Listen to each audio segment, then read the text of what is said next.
안녕하세요. 잠들기 전 듣는 역사 이야기 잠들여게 오신 걸 환영합니다. 지금부터 들려드릴 이야기는 조선 역사에서 가장 슬픈 왕의 이야기입니다. 이 시간 조용한 방 안에서 불을 끄고 이 이야기를 듣고 계실지도 모르겠습니다. 눈을 감고 천장을 바라보며 편안히 숨을 쉬세요.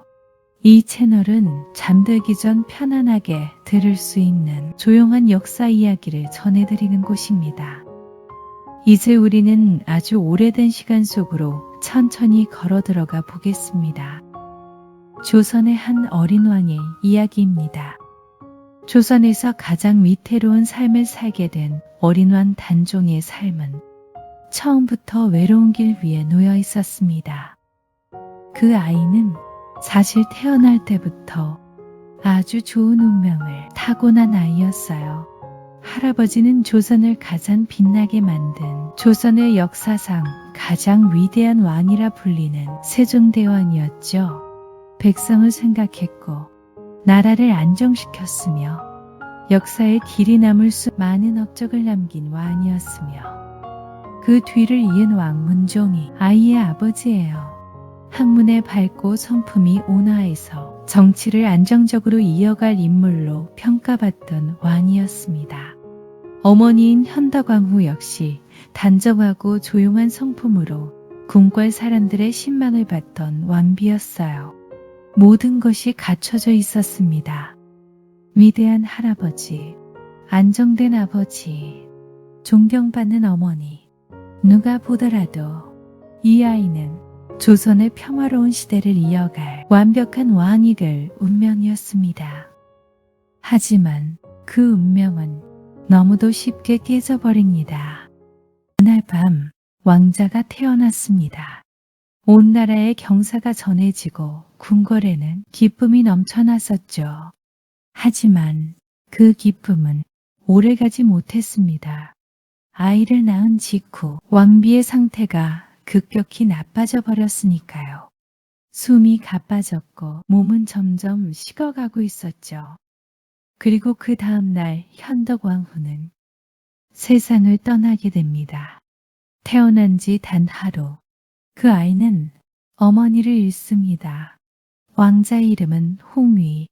세상에서 가장 좋은 운명을 타고났어야 할 아이였지만 그 시작은 이미 무너지고 있었어요.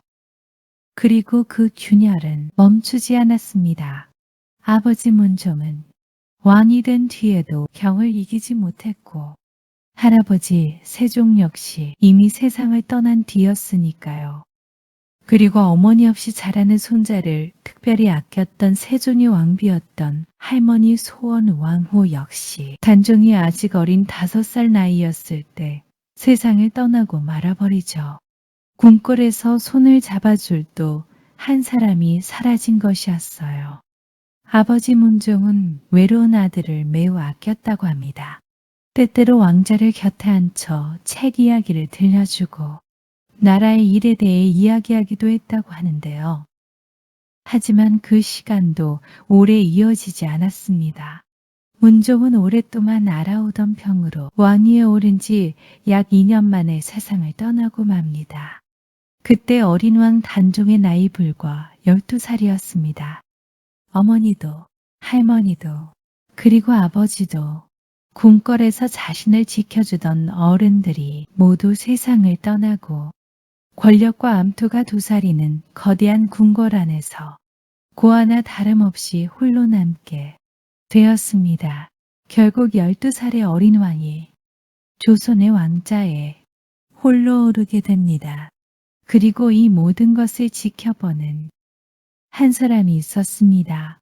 훗날 외로운 어린 왕의 모든 것을 빼앗게 되는 아버지의 형제이자 왕의 삼촌 수양대군이었죠. 조선 역사에서 가장 안타까운 운명을 가진 왕의 이야기는 바로 이렇게 시작됩니다. 조선이라는 나라의 이야기를 천천히 살펴보겠습니다. 조선은 지금으로부터 약 600년 전 한반도에 세워진 나라였습니다. 그 이전에는 고려라는 나라가 오랫동안 이어지고 있었죠. 고려는 수백 년 동안 한반도를 다스렸던 왕조였어요. 하지만 시간이 흐르면서 나라의 힘은 점차 약해졌습니다. 왕실과 신하들 사이의 갈등이 커졌고 지방에서는 여러 세력이 힘을 키우고 있었어요. 그러한 시대의 흐름 속에서 한 장수가 새로운 역사의 문을 열게 됩니다. 그 사람이 바로 이성계였어요.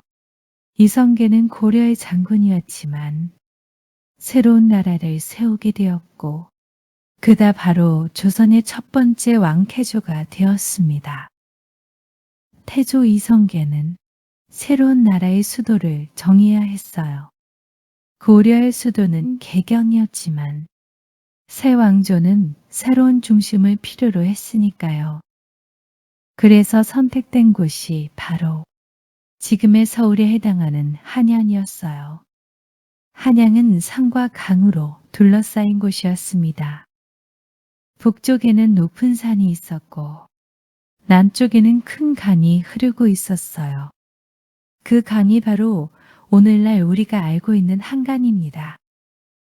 산과 강이 어우러진 이 땅은 나라의 수도로 삼기에 매우 좋은 장소였어요. 태조는 이곳에 궁궐을 짓기 시작했습니다. 그 궁궐이 바로 경복궁이었죠. 경복궁은 조선 왕조의 중심이 되는 궁궐이었어요. 높은 담장이 궁궐을 둘러싸고 있었고 그 안에는 수많은 정각들이 자리 잡고 있었어요.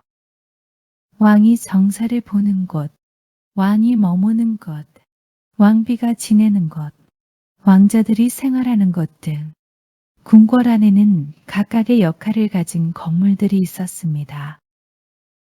넓은 마당과 긴 회랑이 이어져 있었고 연못과 정원이 궁궐 곳곳에 자리하고 있었어요.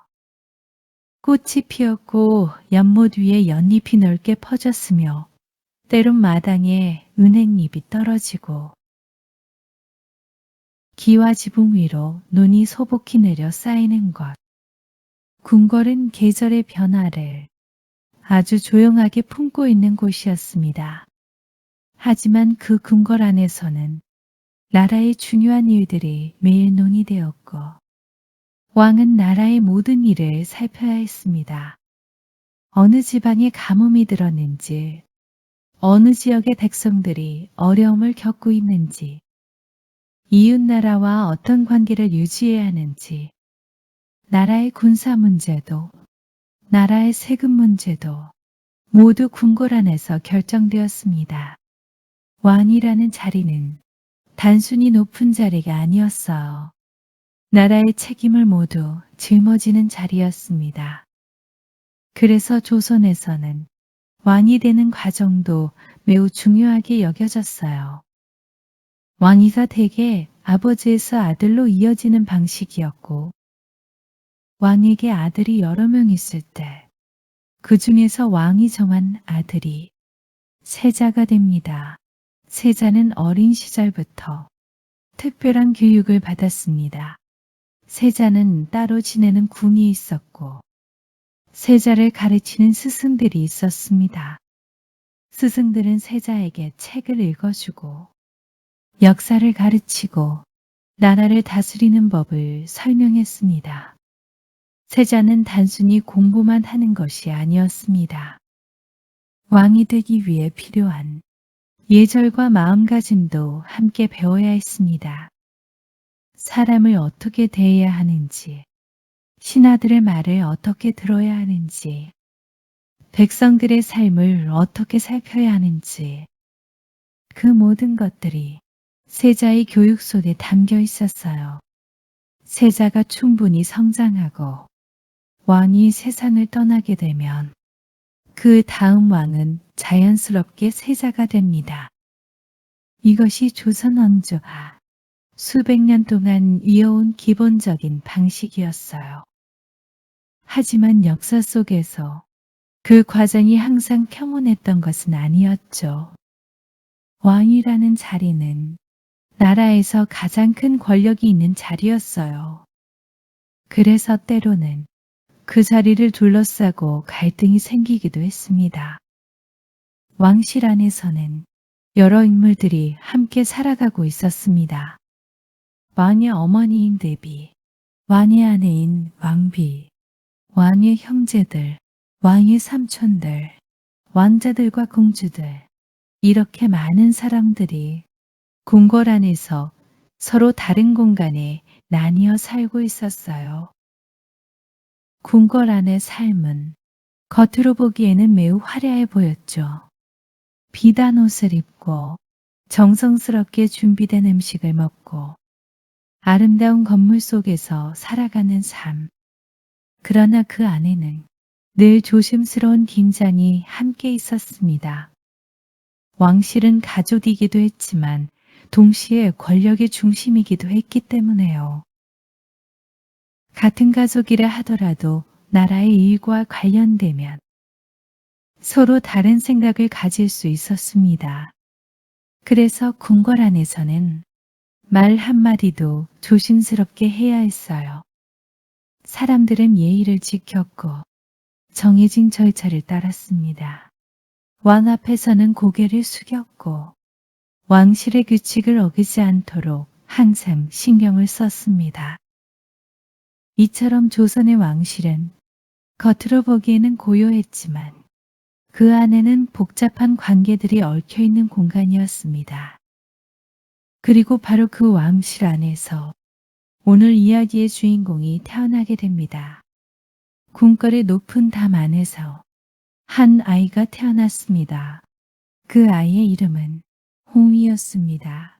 그 아이는 훗날 조선의 6번째 왕이 되는 단종이었어요. 화려한 궁궐 안에서 태어났지만 그 아이의 삶은 결코 평탄하지 않았습니다. 그 아이는 훗날 단종이라 불리게 되는 왕자 홍이었습니다. 그러나 그가 태어났을 때 사람들은 그 아이를 단종이라고 부르지 않았습니다. 그저 왕실에서 태어난 한 어린 왕자였을 뿐이었습니다. 그 이야기를 이해하기 위해서는 먼저 그 아이의 할아버지 이야기를 조금 해야 합니다. 조선의 4번째 왕, 세종입니다. 세종은 조선 역사에서 가장 널리 알려진 왕 가운데 한 사람이에요. 세종이 왕위에 있던 시절, 조선은 비교적 안정된 시기를 보내고 있었죠. 세종은 한문을 중요하게 여겼고 백성들의 삶을 살피는 일에도 관심이 많았습니다.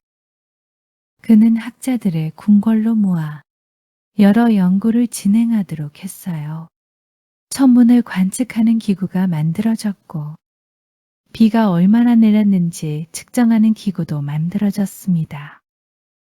농사에 필요한電力을 정리하는 일도 이루어졌어요. 그리고 세종의 시대를 이야기할 때 사람들이 가장 먼저 떠올리는 것은 바로 한글의 창제입니다. 세종은 백성들이 글을 쉽게 배우고 자신의 생각을 표현할 수 있도록 새로운 글자를 만들었어요. 그 글자가 바로 오늘 우리가 사용하는 한글입니다. 하지만 오늘 이야기는 세종의 업적을 자세히 설명하려는 이야기는 아닙니다. 세종의 시대 속에서 한 왕자가 자라고 있었고 그 왕자가 훗날 단종의 아버지가 됩니다. 그 왕자의 이름은 문종이었습니다. 문종은 세종의 맏아들이었어요. 어릴 때부터 학문을 좋아했고 조용하고 신중한 성품을 가진 사람으로 알려져 있습니다. 세종이 왕위에 있는 동안 문종은 오랫동안 세자로 지내게 됩니다.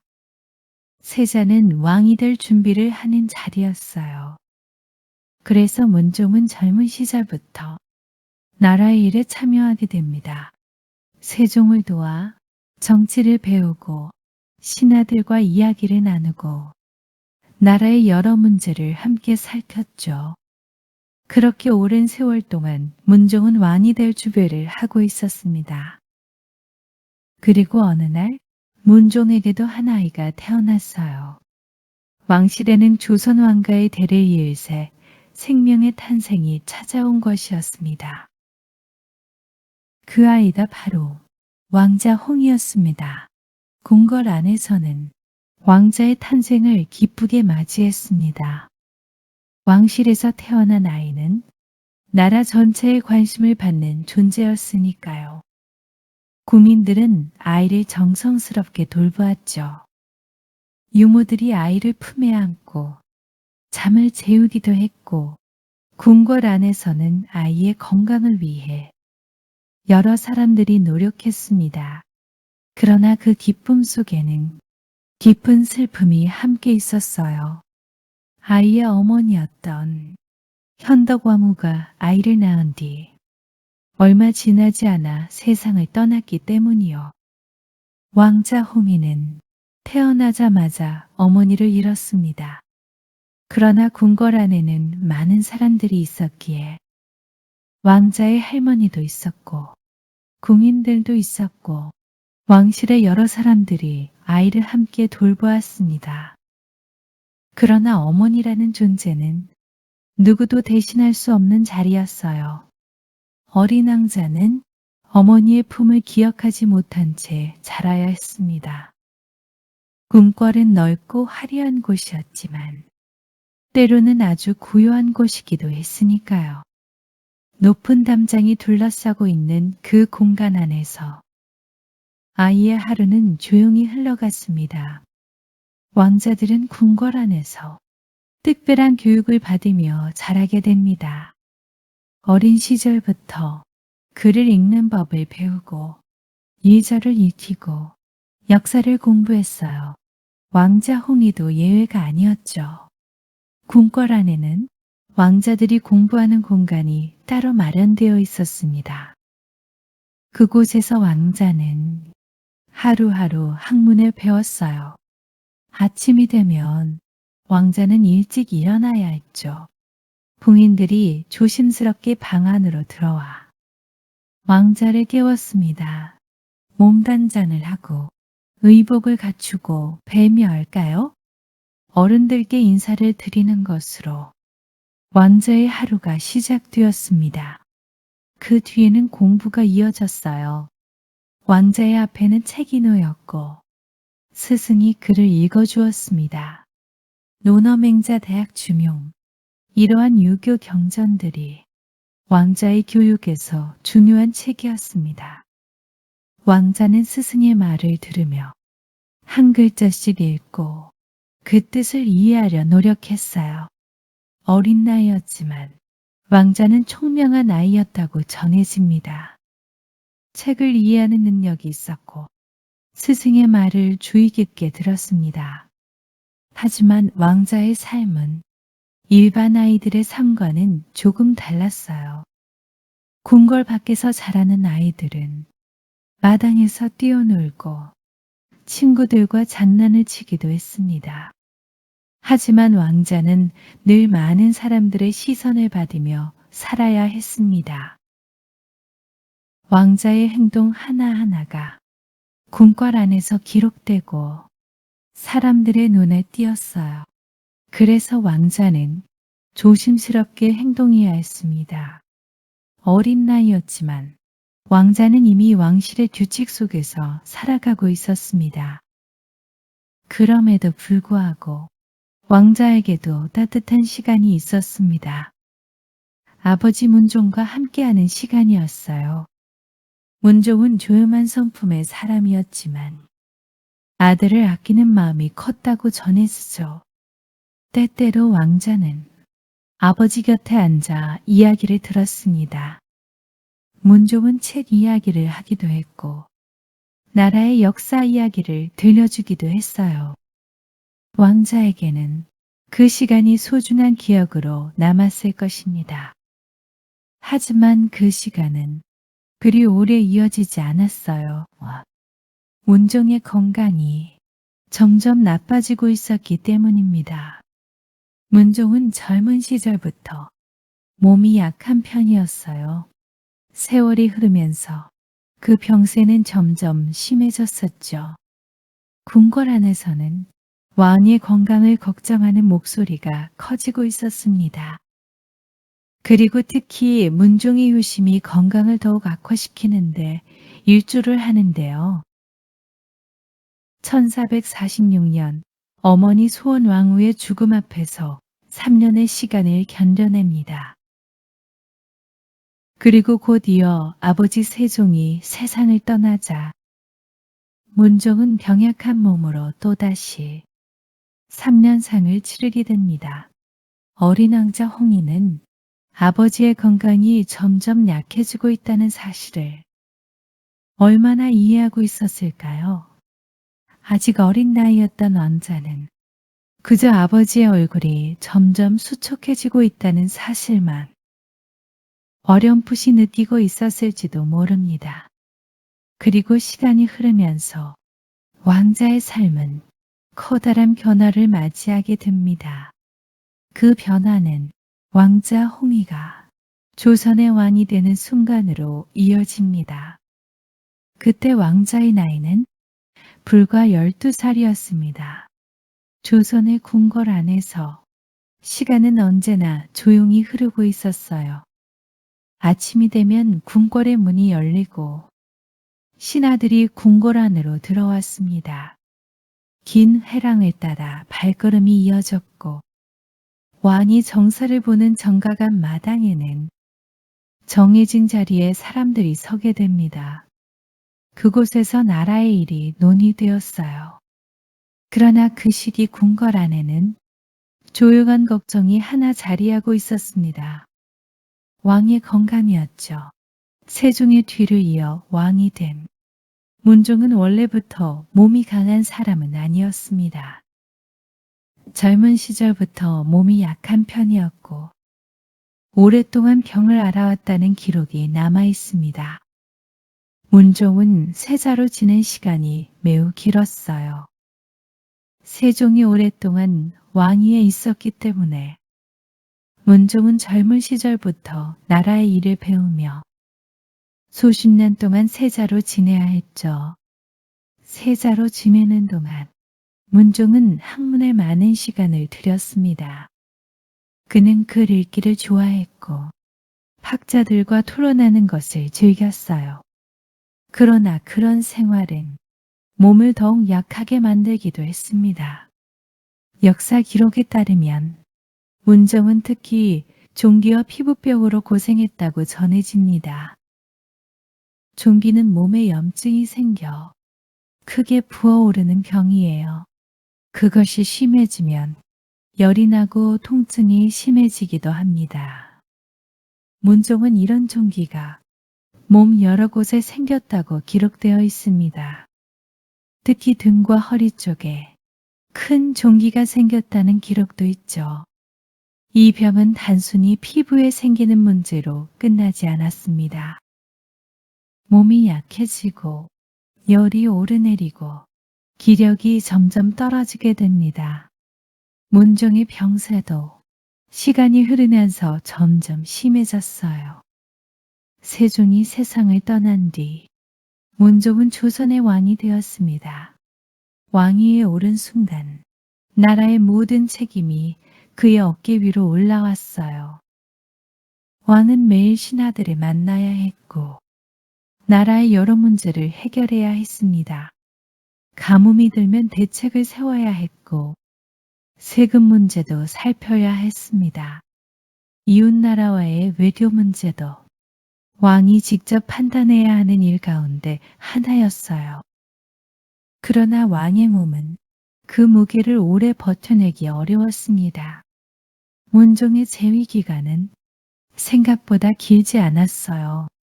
그는 왕이 된 뒤 약 2년 정도 왕위에 있었습니다. 그리고 그 기간 동안에도 건강은 계속 나빠지고 있었어요. 궁궐 안에는 의원들이 있었죠. 조선 시대에는 왕의 건강을 돌보는 내의원이라는 기관이 있었습니다. 내의원의 의원들은 왕의 병을 살피고 약을 지었어요.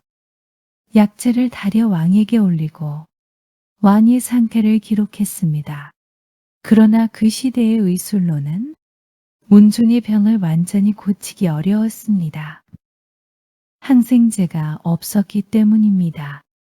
왕의 몸은 점점 쇠약해졌어요. 열이 자주 올랐고 종기의 통증도 심해졌었죠. 왕이 자리에 오래 앉아있지 못하는 날도 늘어났습니다. 궁궐 안에서는 왕의 건강을 걱정하는 목소리가 커지고 있었어요. 그러나 왕에게는 한 가지 더 마음에 걸리는 일이 있었습니다. 왕이 계승 문제였어요. 문종에게는 한 명의 아들이 있었습니다. 왕자 홍이었죠. 하지만 왕자의 나이는 아직 12살도 되지 않은 어린 나이였습니다. 문종은 자신의 몸 상태가 점점 나빠지고 있다는 사실을 알고 있었을 것입니다. 그래서 그는 나라의 미래를 생각해야 했어요. 왕은 믿을 수 있는 대신들을 불렀습니다. 그들은 조선 조정에서 경험이 많은 신하들이었죠. 그 중에서도 중요한 인물이 있었습니다. 김종서 그리고 황보인 이 두 사람은 당시 조정에서 매우 큰 영향력을 가진 대신들이었습니다. 문종은 이들에게 어린 왕자를 부탁했습니다. 자신이 세상을 떠난 뒤에도 왕자가 안전하게 왕위를 이어가고 나라가 흔들리지 않도록 도와달라는 부탁이었어요. 김종서, 황보인, 정분 등대 대신들을 불러 이렇게 당부합니다. 세자가 아직 어리니 경들이 힘을 합해 잘 보필하라. 이러한 대신들을 조선에서는 고명 대신이라고 불렀습니다. 왕이 어린 경우 나라를 안정적으로 이끌도록 돕는 대신들이었어요. 문종은 이들에게 나라를 맡긴 셈이었습니다. 그리고 시간이 조금 더 흐른 뒤 궁궐에는 깊은 슬픔이 찾아왔습니다. 문종이 세상을 떠난 것입니다. 그의 나이는 38살이었어요. 왕이 세상을 떠났다는 소식은 궁궐 안을 조용히 퍼져나갔죠. 신하들은 검은 옷을 입고 왕을 애도했습니다. 국민들도 슬픔에 잠겼어요. 조선의 왕자는 이미 차게 다시 비어있게 되었습니다. 하지만 왕위는 오래 비워둘 수 없었어요. 나라에는 왕이 필요했죠. 그래서 준비된 사람이 왕위에 오르게 됩니다. 그가 바로 왕자 홍이었어요. 궁궐에서는 새 왕의 즉위식이 준비되었습니다. 넓은 마당에는 수많은 신하들이 모였어요. 모두 정해진 예복을 입고 자리에 서 있었습니다. 그리고 어린왕이 천천히 앞으로 나왔어요. 그 아이의 머리 위에는 왕의 관이 얹혔습니다. 수많은 신하들이 그 앞에서 고개를 숙였어요. 그 순간 왕자 홍이는 조선의 6번째 왕, 단종이 되었습니다. 궁궐마당에는 아주 조용한 긴장이 흐르고 있었습니다. 어린 왕이 높은 자리에 앉아 있고 수십 명의 어른들이 고개를 숙이고 있는 장면. 그 장면은 아주 낯설고도 무거운 순간이었습니다. 단종은 아직 어린아이였어요. 아버지를 잃은 슬픔도 완전히 가시지 않았을지도 모릅니다. 그러나 조선이라는 나라는 이 어린 왕에게 나라를 맡겼습니다. 그 순간부터 왕자 홍이는 더 이상 왕자가 아니었습니다. 조선의 왕, 단종이었습니다. 그리고 어린 왕의 곁에는 문종이 남겨둔 대신들이 있었습니다. 김종서와 황보인 같은 신하들이 나라의 일을 처리하며 왕을 보필했어요. 단종이 즉위한 직후 조정에서는 어린 왕을 중심으로 나라를 안정시키는 것이 중요하다고 여러 번 언급됩니다. 실록에는 이런 취지의 기록이 등장합니다. 주상이 나이가 어려 정사를 친히 돌보기 어려우니 대신들이 힘을 다해 보필해야 한다. 조정에서는 왕이 어리다는 말이 여러 번 등장합니다. 주산이 아직 어리니 정사를 처리함에 있어 더욱 삼가야 한다. 어린 왕은 신하들의 이야기를 들으며 나라의 일을 배우기 시작했습니다. 그러나 궁궐 안에서는 또 다른 인물의 움직임이 천천히 시작되고 있었어요. 왕의 삼촌, 세존의 둘째 아들, 수양대군, 그는 훗날 조선 역사에서 매우 중요한 인물이 됩니다. 그러나 그 이야기는 아직 시작되지 않았습니다. 지금 궁궐 안에는 12살의 어린 왕이 앉아 있습니다. 그리고 조선의 역사는 조용히 다음 장면을 향해 움직이고 있었습니다. 왕이 된 뒤에도 궁궐의 하루는 여전히 조용하게 흘러갔어요. 조선의 궁궐에서 하루가 시작되는 시간은 아주 이른 새벽이었죠. 해가 뜨기 전 아직 어둠이 궁궐의 담장을 감싸고 있을 때에도 궁궐 안에서는 이미 사람들이 움직이고 있었습니다. 마당을 쓸던 군인들의 빗자루 소리가 돌바닥 위를 조용히 스쳤어요. 수라간에서는 왕의 식사를 준비하는 불이 켜졌습니다. 큰 솥에서 물이 끓고 공인들은 낮은 목소리로 이야기를 나누며 음식을 준비했어요. 그리고 조금 뒤 왕을 깨우는 시간이 다가왔습니다. 공인들이 조심스럽게 왕의 침전문을 열었어요. 전하 아침이 되었습니다. 12살의 어린 왕, 단종의 하루가 그렇게 시작되었습니다. 왕의 공부, 경연, 아침 조회가 끝나면 왕의 공부 시간이 이어졌습니다. 조선의 왕은 항상 공부해야 하는 자리였습니다. 그래서 왕 앞에는 학자들이 모였어요. 그들을 경영관이라고 불렀습니다. 경영관들은 책을 펼쳐 왕에게 글을 읽어주었습니다. 노너멘자 대학 중용 이런 유교 경전들이 왕의 공부에서 중요한 책이었어요. 경영관이 글을 읽으면 그 뜻을 설명했죠. 군주는 덕으로 나라를 다스려야 합니다. 백성을 먼저 생각하는 것이 정치의 근본입니다. 어린 왕 단종은 그 말을 조용히 들었습니다. 기록에 따르면 단종은 매우 총명한 아이였어요. 책을 읽는 능력이 좋았고 경연에서 경전의 뜻을 물으면 단종은 내용을 정확히 이해하고 설명했다고 기록됩니다. 그래서 경영관들은 어린 왕을 보며 종종 놀랐다고 전해집니다. 실록 기록에 따르면 성품이 인자하고 온순하였다 라고 전해지며 화내는 일이 거의 없었다고 해요. 그러나 궁궐의 삶은 항상 즐거운 것만은 아니었어요. 궁궐에서 가까운 친구가 거의 없었다는 기록도 있습니다. 왕이라는 자리 때문이었죠. 왕의 주변에는 많은 사람들이 있었지만 마음 편히 어울릴 친구가 많지 않았어요. 왕이라는 자리는 사람들과 일정한 거리를 유지해야 하는 자리였기 때문입니다. 그래서 어린 왕은 때때로 궁궐의 정원을 천천히 걸으며 혼자 시간을 보내기도 했고 그 풍경을 바라보며 시간을 보내곤 했습니다. 단종의 어린 시절을 전하는 기록 가운데 이런 이야기가 전해집니다. 어느 날 경연이 끝난 뒤 신하 한 사람이 어린 왕에게 물었다고 합니다. 전하께서는 왕의 자리에서 가장 어려운 일이 무엇이라 생각하십니까? 어린 왕 단종은 잠시 생각하다가 이렇게 말했다고 합니다. 사람의 마음을 아는 일이 가장 어렵다.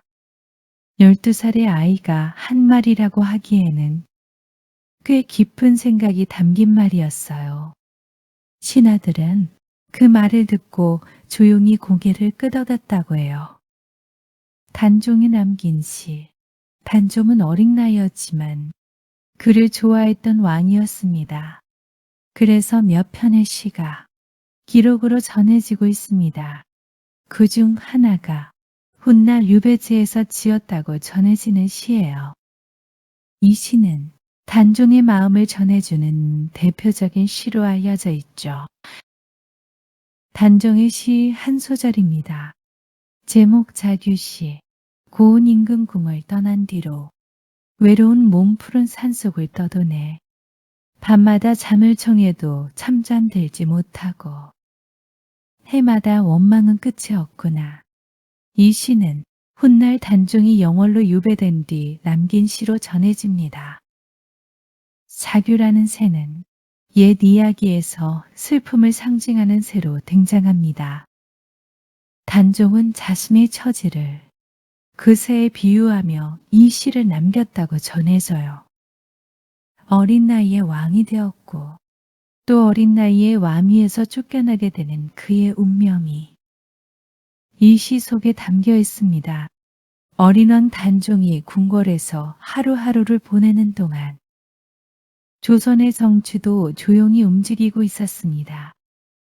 겉으로 보기에는 모든 것이 안정된 것처럼 보였어요. 그러나 그 고요함 속에는 보이지 않는 흐름이 하나 있었습니다. 바로 권력의 흐름이었어죠. 조선의 왕실 안에는 왕 한 사람만 존재하는 것이 아니었습니다. 왕의 형제들, 왕의 삼촌들, 그리고 왕실의 여러 종친들이 함께 존재했어요. 그들은 모두 왕실의 일원이었지만 각자 다른 생각을 가지고 있었습니다. 어떤 사람은 조용히 궁궐 생활을 이어갔고 어떤 사람은 나라의 정치에 관심을 보였습니다. 그 중에서도 특히 눈에 띄는 인물이 있었어요. 바로 수양대군이었습니다. 수양대군은 세존의 둘째 아들이었습니다. 그는 어린 왕 단종에게는 삼촌에 해당하는 사람이었어요. 세종의 여러 아들 가운데 수양대군은 성격이 강하고 추진력이 있는 인물로 알려져 있습니다. 어릴 때부터 학문뿐 아니라 무예에도 능했다고 전해집니다. 책을 읽는 것뿐만 아니라 활을 쏘고 말을 타는 일에도 능숙했다고 기록되어 있어요. 그는 결단력이 있는 사람이었고 주변 사람들을 모으는 힘도 가지고 있었습니다. 세종이 살아있을 때에도 수양대군은 종종 정치적인 일에 관심을 보였어요. 그러나 왕위는 세종의 맏아들 문종에게 이어졌습니다. 그리고 문종의 뒤를 이어 어린 왕 단종이 왕이 되었죠. 이 상황에서 수양대군은 왕이 아니었습니다. 그는 왕의 삼촌이었지만 정치의 중심에는 서 있지 않았습니다. 조선의 조정에서 실제 정치의 중심에는 대신들이 있었어요. 특히 어린 왕이 즉위했기 때문에 대신들의 역할은 더욱 커졌습니다. 그 중에서도 중요한 인물이 바로 김종서였습니다. 김종서는 조선에서 오랫동안 정치 경험을 쌓아온 인물이었습니다. 세종 때부터 나라의 일을 맡아왔고 북방 지역의 군사 문제를 해결하는 데에도 큰 역할을 했습니다. 그는 강직한 성격을 가진 사람으로 알려져 있어요. 나라의 법과 질서를 중요하게 생각했고 왕을 중심으로 한 정치 질서를 지키려 했습니다. 또 다른 인물은 황보인이었어요. 황보인 역시 문종이 신뢰했던 대신 가운데 한 사람이었습니다. 그는 신중하고 경험이 많은 인물이었어요. 문종이 세상을 떠나기 전 어린 왕을 부탁했던 대신들 가운데 이 두 사람의 역할은 특히 중요했습니다. 그래서 어린 왕 단종이 즉위한 뒤 조정의 중심에는 자연스럽게 이들이 서게 되었어요. 김종서와 황보인을 중심으로 조정의 대신들은 나라의 일을 처리했습니다. 어린 왕을 대신해 정치를 안정적으로 운영하려 했습니다. 조선에서는 어린 왕이 즉위하면 대신이 보필한다는 원칙이 있었습니다. 이것을 보필 정치라고 합니다. 하지만 이 구조는 항상 정치적 갈등을 만들었습니다. 왜냐하면 대신 권력이 커지고 왕실 종신들이 불만을 가지기 때문입니다. 단종 시대도 바로 그 상황이었어요. 조선의 왕실 안에는 또 다른 시선이 존재했습니다. 바로 종친 세력이었습니다. 왕이 형제나 삼촌 같은 왕실 인물들은 때때로 정치에 대해 다른 생각을 가지고 있었어요. 수양대군도 그중 한 사람이었습니다. 그는 나라의 정치가 배신들에게 지나치게 집중되어 있다고 생각했을지도 모릅니다. 조선은 기본적으로 왕을 중심으로 운영되는 나라였어요. 하지만 어린 왕이 있는 시기에는 대신들의 영향력이 커질 수밖에 없었습니다. 이 상황을 바라보는 시선은 사람마다 달랐습니다. 어떤 사람들은 대신들이 나라를 안정적으로 지키고 있다고 생각했습니다. 하지만 어떤 사람들은 권력이 대신들에게 너무 많이 모이고 있다고 느끼기도 했어요. 궁궐 안에서는 이러한 생각들이 조금씩 쌓여가고 있었습니다. 물론 그것이 당장 큰 사건으로 이어지지는 않았습니다. 궁궐의 하루는 여전히 평온했습니다. 조회가 열리고 경연이 이어졌어요. 신하들은 왕 앞에서 보고를 했고 왕은 조용히 그 이야기를 들었습니다. 겉으로 보기에는 아무런 변화도 없는 것처럼 보였습니다. 그러나 역사 속에서는 이런 조용한 시간이 때때로 큰 사건의 시작이 되기도 합니다. 궁궐 안에서는 사람들의 생각이 서로 다른 방향으로 흐르고 있었어요. 어린 왕을 중심으로 나라를 운영하려는 대신들, 그리고 왕실의 종친으로서 다른 역할을 생각하고 있던 인물들, 이 두 흐름은 겉으로 드러나지 않은 채 조용히 이어지고 있었습니다. 고요한 궁궐 안에서 사람들의 생각은 조금씩 움직이고 있었습니다. 어린 왕 단종은 그 변화를 얼마나 느끼고 있었을까요? 그는 아직 어린 왕이었습니다. 그러나 궁궐에서 오래 자란 아이였습니다. 어른들의 말투, 사람들 사이의 분위기, 조심스러운 시선들, 그런 것들을 어렴풋이 느끼고 있었을지도 모릅니다. 왕의 삼촌이었던 수양대군, 그리고 어린 왕 단종, 이 두 사람의 이야기는 이제 더 큰 역사 속으로 이어지게 됩니다. 훗날 조선 역사에서는 계유정난이라는 사건이 등장하게 되죠. 그 사건은 조선 왕실의 권력 구조를 크게 바꾸는 사건이었어요. 하지만 오늘 우리는 그 이야기까지 서두르지 않겠습니다. 오늘의 이야기는 여기까지로 충분합니다. 조선의 궁궐 안에서 어린 왕이 태어나고 자라고 부위차들인다. 왕이 되기까지의 시간을 함께 살펴보았습니다. 500년도 더 지난 이야기입니다. 지금 우리가 살고 있는 시대와는 많이 다른 시간입니다. 그러나 그 궁궐 안에서도 사람들은 살아가고 있었습니다. 누군가는 나라를 걱정했고 누군가는 권력을 생각했고 누군가는 조용히 하루를 보내야 했던, 그리고 그 모든 이야기 속에 12살의 어린아이이 있었습니다. 궁궐의 밤은 아주 깊고 조용했을 것이에요. 비와 지붕 위로 달빛이 내려앉고 높은 담장 너머로 바람이 지나가고 궁궐의 연못 위에는 별빛이 비쳤을지도 모릅니다. 그 조용한 궁궐 안에서 어린왕 단종도 하루를 마무리했을 것입니다. 오늘 밤 이야기는 여기서 잠시 멈추겠습니다. 조선의 이야기는 아직 끝나지 않았습니다. 다음 이야기에서는 수양대군이 어떤 사람이었는지, 그리고 어린왕 단종의 운명이 어떤 방향으로 흘러가게 되는지를 조금 더 천천히 함께 살펴보겠습니다. 오늘 밤 이 이야기가 편안한 시간으로 이어지길 바랍니다.